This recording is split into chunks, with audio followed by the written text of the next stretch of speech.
Mike Davis. Mike, so Natalie's just told us who's doing this. They're fundraising off it. I mean, they're if you watch MSNBC, they're beating themselves on the chest to how great a strategy this is. Are they going to get Halligan? Are they going to get Halligan off this case, sir?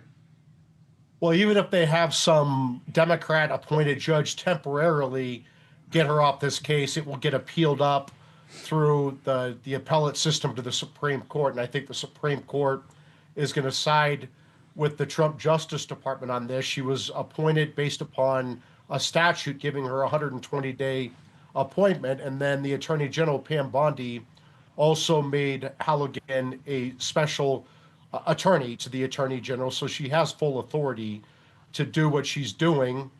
And they could just make her the first assistant U.S. attorney, and she can continue doing her job as the first assistant. Here's the bottom line. They may try to get some Democrat judge to temporarily knock these U.S. attorneys out of their positions, but it's not going to fix their problem. If you look at what Halligan has done so far in response, for example, to Comey's motion to dismiss the indictment for selective prosecution, Halligan showed overwhelming evidence in response to that Comey lied to Congress and obstructed the congressional investigation.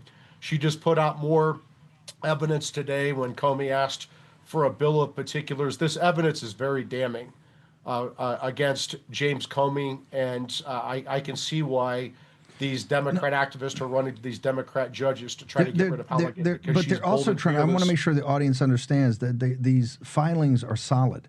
They're trying to make a case that there's real no evidence on Comey and they didn't file anything, and the judges are upset. And they're asking again today because they're trying to build a narrative that, the Trump Justice Department is just a group of unprofessional savages that run into court with indictments, but then don't have anything. They're not ready to go to trial. They haven't done anything. What are the facts here, Mike, as you see them?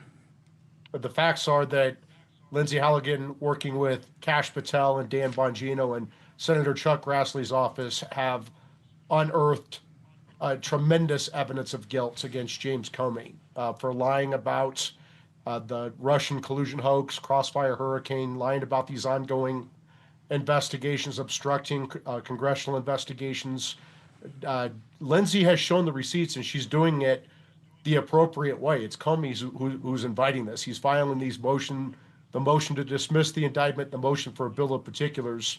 And in response to each one of those, Lindsay Halligan has shown her receipts. And again, this evidence is overwhelming and it's damning. Now, of course, he gets to go to trial. He can put on his own evidence. He can confront the evidence and the witnesses against him with cross-examination. He's presumed innocent, all of that. But if you look at this evidence with his own emails, if we have a fair judge and a fair jury, Comey's going to prison.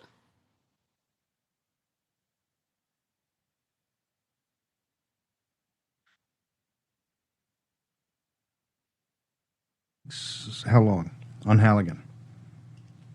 You broke up, Steve. I apologize. No, how long on Halligan before the judge comes to some conclusion? Is she on the case or not on the case? I think this judge is going to bounce Lindsay from the case because it's a Clinton-appointed Democrat judge. And, of course, they know that Lindsay's over the target, and so they're going to do everything they can to stop her. They're going to try to create this smoke around her. She will eventually get put back on the case. I don't know if it's going to be the Fourth Circuit who does it or the Supreme Court that does it, but Lindsay will be back on this case. But it's going to be a temporary setback by these Democrat operatives working with these Democrat judges. But they still chop block us, and they get some time. This is how they're doing the judges. Before I go to Swalwell, I want to talk about this. It's kind of confusing. So we got Ben Berquam here, who's been out operationally with these folks. What are these judges doing? They're going to let these ICE detainees just go? It's very confusing what they're saying, and it's quite dangerous, Mike Davis. These Democrat activist judges are lawless. They do not have the jurisdiction to just free these ICE detainees like they think they do. There's an immigration judicial system that's run through the Justice Department. There are immigration judges, and you go through that process. You don't just run to district judges and get hundreds of illegal aliens, dangerous illegal aliens, freed from jail because some Democrat activist judge has a policy disagreement with the American people and our duly elected president of the United States. Again, President Trump campaigned on the fact he's going to secure our border. He's going to expel these illegal aliens, and the American people liked what they heard. They elected Trump with 312 electoral votes, all 7 swing states, the popular vote. He kept the House. He won a comfortable margin in the Senate. These Democrat activist judges do not have the power to interfere like they are in the president's core Article 2 executive powers. But they're going to make a decision next week. This is another thing is probably going to have to go to an appellate court. I mean, it's all to slow down the process, right? If they slow it down, that's a victory for them. It's judicial sabotage, and they know it. Viceroy, Swalwell referred criminal charge today on his real estate transactions. You've seen this with Big Tish James. You've seen this going around. Your thoughts about this? Is this President Trump? They're accusing President Trump of being vindictive against, as Swalwell calls, his number one enemy. I don't know about that, but is this being vindictive, or is just going through and playing by the rules?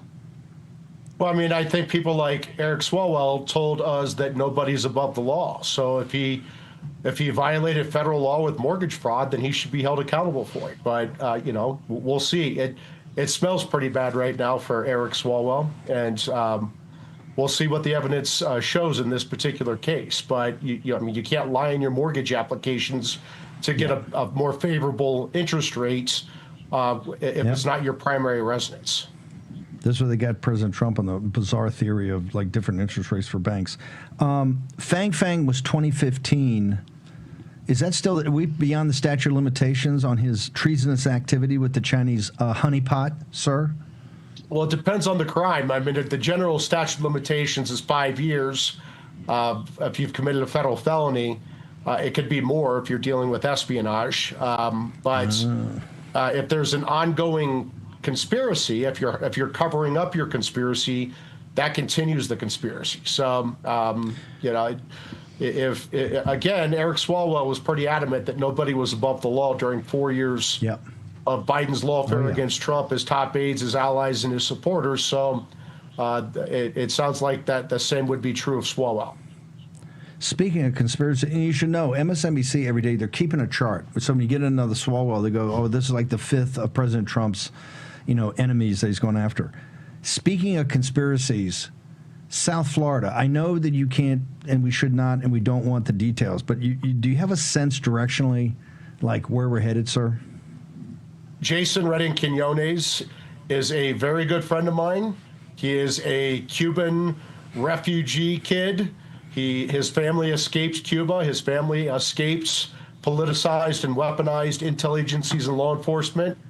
He grew up very modestly in Little Havana in Miami with extended family in a 3-bedroom, 1-bathroom apartment after they escaped Cuba. I imagine that Jason will not have very much tolerance for anyone who politicizes and weaponizes intel agencies and law enforcement to go after their political enemies for non-crimes. His family escaped that, and so he's the perfect person to investigate this criminal conspiracy. I know that he has got the court to open a special grand jury or another grand jury in Fort Pierce starting in January, so we'll see what happens. Mike Davis, Article 3, where do people go? War Room Posse, they're getting itchy for some action. Where do they go, sir? Yeah, to the lawfare Democrats, lawyer up. Justice is coming. Nobody's above the law. And you can go to article3project.org, article number 3project.org. Donate only what you can afford. Follow us on social media. And as we know, the War Room Posse superpower, action, action, action. Thank you, sir. Appreciate you. Thank you.